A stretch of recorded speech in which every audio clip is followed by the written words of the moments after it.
আসসালামু আলাইকুম। আজকের ভিডিওটি একটু অন্যরকম হবে, কারণ আজকের ভিডিওর মাধ্যমে একটা ক্রিটিক্যাল বিষয় আপনাদের ধারণা দেব। তো আপনারা মূলত ২টা প্রশ্ন করেছেন আমার কাছে। অনেক আগ থেকে আপনাদের আগ্রহ ছিল এই প্রশ্ন ২টা জানার জন্য। তো প্রথম প্রশ্নটা হচ্ছে যে সিভিল থেকে সৈনিকে যাওয়া যায় কিনা বা সৈনিক থেকে সিভিল আসা যায় কিনা। আর দ্বিতীয় প্রশ্নটা ছিল যে এক বাহিনী থেকে অন্য বাহিনীতে যাওয়া যায় কিনা। তো এই বিষয়টা মূলত আজকের ভিডিওতে ক্লিয়ার করা হবে। সকল চাকরির আপডেট সবার আগে পেতে অবশ্যই ইউটিউব চ্যানেলটি সাবস্ক্রাইব করে পাশে থাকুন।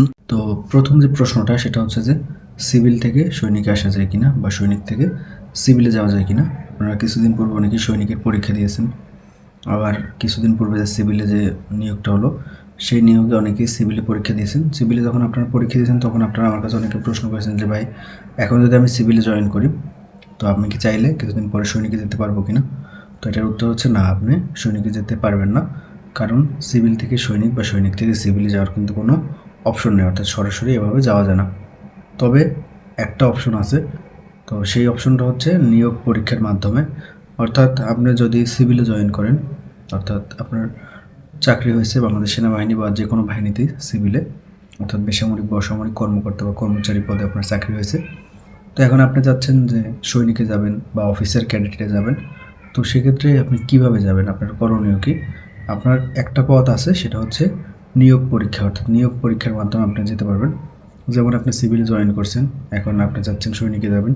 তো সেক্ষেত্রে যদি আপনার সৈনিকের বয়স থাকে, অর্থাৎ সৈনিকের যে একটা নির্ধারিত বয়স আছে, সেই বয়সের মধ্যে যদি আপনার বয়সটা থাকে, তো সেক্ষেত্রে আপনি নিয়োগ পরীক্ষা, অর্থাৎ যখন সার্কুলার দিবে তখন আপনাকে আবেদন করতে হবে। আবেদন করার পরে আপনি যদি সব কিছুতে টিকেন, তারপরে মূলত আপনি সৈনিকে যেতে পারবেন।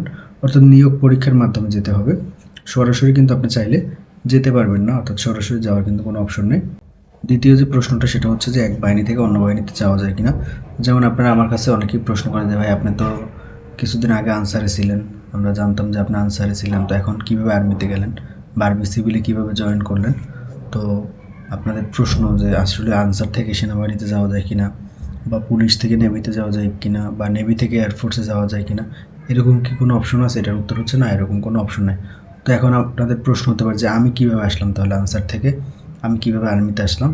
তো এটারও প্রসেস হচ্ছে নিয়োগ, অর্থাৎ যখন নিয়োগ দিবে, যেমন আমি আনসারে ছিলাম, আনসার থেকে যখন নেভিতে সার্কুলার দিয়েছিল, নেভিতে অ্যাপ্লাই করছিলাম, সিভিলে ওখানে চাকরি হয়েছিল।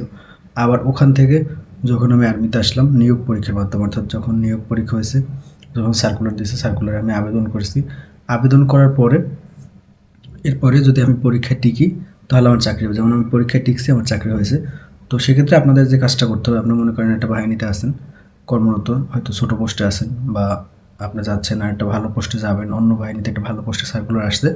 তো সেক্ষেত্রে আপনার যে কাজটা করতে হবে, সার্কুলারের বিপরীতে আপনার আবেদন করে যেতে হবে। তো এখন কথা হচ্ছে, আপনি একটা বাহিনীতে কর্মরত আছেন, আপনাকে চাইলেই আরেকটা বাহিনীতে যেতে পারবেন, পরীক্ষা দিতে পারবেন। তো এটার জন্য আপনাকে যে কাজটা করতে হবে, আপনার ঊর্ধ্বতন যে কর্তৃপক্ষ আছে, আপনি যার আন্ডারে চাকরি করেন, তার অনুমতি নিয়ে আপনাকে আবেদন করতে হবে। অর্থাৎ যখন আপনারা আবেদন করবেন তার অনুমতি নিয়ে আবেদন করবেন।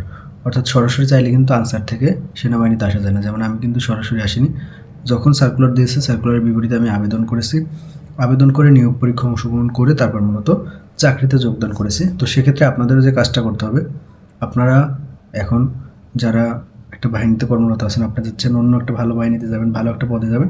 তো সেক্ষেত্রে আপনার যে কাজটা করতে হবে, যখন সার্কুলার দেবে সার্কুলারের বিপরীতে আপনার আবেদন করতে হবে।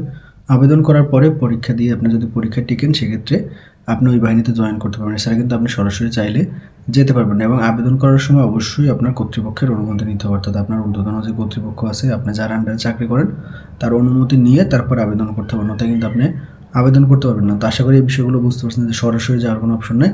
নিয়োগ পদ্ধতি ছাড়া, অর্থাৎ নিয়োগ ছাড়া সিভিল থেকে সৈনিকে বা এক বাহিনী থেকে অন্য বাহিনীতে যাওয়ার কিন্তু কোনো অপশন নেই। অর্থাৎ আপনাকে যেতে হলে অবশ্যই প্রসেস মেনে যেতে হবে, অর্থাৎ নিয়োগ পরীক্ষায় অংশগ্রহণ করে কর্তৃপক্ষের অনুমতি নিয়ে তারপরে যেতে হবে।